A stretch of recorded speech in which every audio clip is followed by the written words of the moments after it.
Google TV. இது டோல கிராமத்துல வாழுற ஒரு ஏழை மீனவனின் கதை. அவன் பெயர் ராமு. ராமுவுக்கு சீதா என்ற மனைவி இருந்தாள்.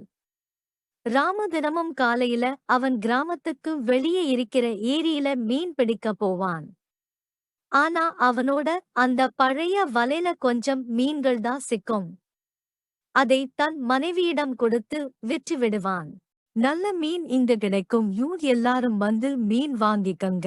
அக்கா, எனக்கு ஒரு கிலோ மீன் வேணும். எவ்வளவு ஆகும்? மீன் கிலோ 100 ரூபாய்தான் அண்ணா. இவ்வளவு விலை அதிகமான மீனா? எனக்கு அது வேணாம்பா, நான் வேற எங்கேயாவது பார்த்துக்குறேன். கடைய திறந்து அன்னைக்கு நாள் முழுக்க எந்த வியாபாரமும் நடக்கல. அப்போதான் ஒரு அம்மா அங்க வந்தாங்க. அண்ணா, உங்களுடைய மொத்த மீனையும் எனக்கு கொடுக்க முடியுமா? இவங்க பெரிய பணக்காரங்க போல, அதான் மொத்த மீனையும் வாங்குறாங்க. ராமுவும் சீதாவும் ரொம்ப சந்தோஷம் பட்டாங்க. சரிக்கா, வெறும் 3000 கொடுத்துட்டு மீனை வாங்கிக்கங்க. அந்த அம்மா ராமு கிட்ட பணத்தை கொடுத்துட்டு கிளம்பி போயிட்டாங்க. ஆரம்பத்துல ராமு ரொம்ப சந்தோஷம் பட்டான். நாம அடுத்த 2 வாரத்துக்கு மீன் பிடிக்க தேவையில்லை. இந்த காச வச்சு குடும்பத்த பாத்துக்கலாம். அப்போதான் சீதா பணத்தை கவனிச்சா. அது போலி பணம்னு தெரிஞ்சுது. என்ன உலகம் இது, யாரும் யாருக்கும் நல்லது நினைக்க மாட்றாங்க. நான் அந்த மீனை வச்சு கொஞ்சம் காசாச்சும் சம்பாதிச்சிருப்பேன். இப்படி ஏமாத்திட்டாங்களே. ராமு தன்னோட கடைக்குள்ள போனதுல ரொம்ப கவலைப்பட்டாரு. அன்னைக்கு பொழுதும் ஓடி இரவு நேரம் ஆகிருச்சு. பயங்கரமான மழை பெய்ய ஆரம்பிச்சுது. அப்போதான் ஒரு முனிவர் அந்த மழையில மாட்டிக்கிட்டாரு. என்ன இது, இவ்வளவு மழை பெய்யுது? எனக்கு ரொம்ப குளிருதே. என்ன பண்றதுன்னு ஒன்னும் புரியலையே. அந்த முனிவர் பார்வையில ஒரு வீடு தென்பட்டுச்சு. அது ராமுவோட வீடு. அந்த முனிவரும் ரொம்ப நம்பிக்கையோட ராமு வீட்டுக்கு போனாரு. தம்பி, நான் இன்னைக்கு ஒரு ராத்திரி மட்டும் உங்க வீட்டில் தங்கிக்கலாமா? வெளியே ரொம்ப மழை பெய்யுது. எனக்கு தங்குறதுக்கு இடம் இல்ல. காலையில நான் கிளம்பிடுவேன்.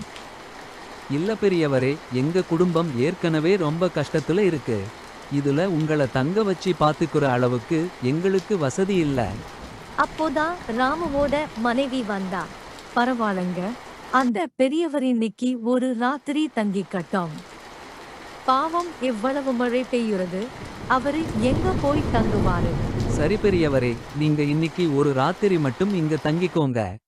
அன்னைக்கு இரவு ராமு வீட்ல தங்குனாரு அந்த பெரியவர். நம்மளோட இந்த கஷ்டம் எப்போதா போகுமோ தெரியல.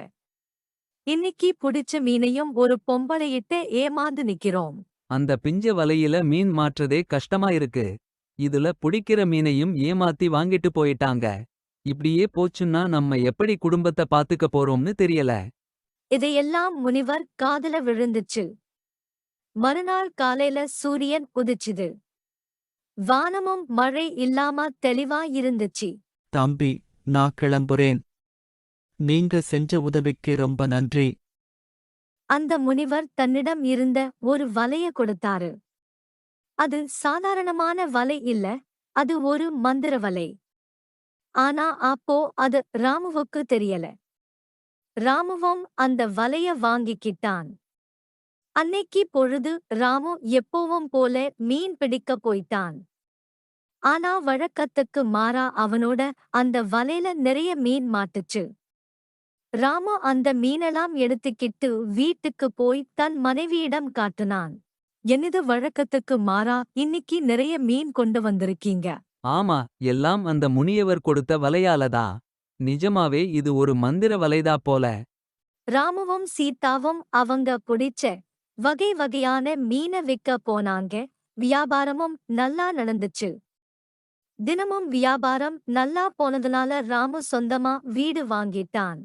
நமக்கு இந்த நல்லது நடக்க காரணமா இருந்த முனிவரை பார்த்து நன்றி சொல்லணுங்க. ராமுவும் சீதாவும் அந்த முனிவரை பார்க்க காட்டு பக்கமா போனாங்க. முனிவரே, நீங்க கொடுத்த வலையாலதா எங்க வியாபாரமும் நல்லா போகுது. நாங்களும் நல்ல நிலைமைக்கு வந்துட்டோம். ரொம்ப நன்றி பெரியவரே. இல்ல தம்பி, நீங்க செஞ்ச உதவிக்கும் உங்க நல்ல மனசுக்கும் கிடைச்ச பரிசு இது. நல்லதே நினைத்தா நல்லதே நடக்கும்.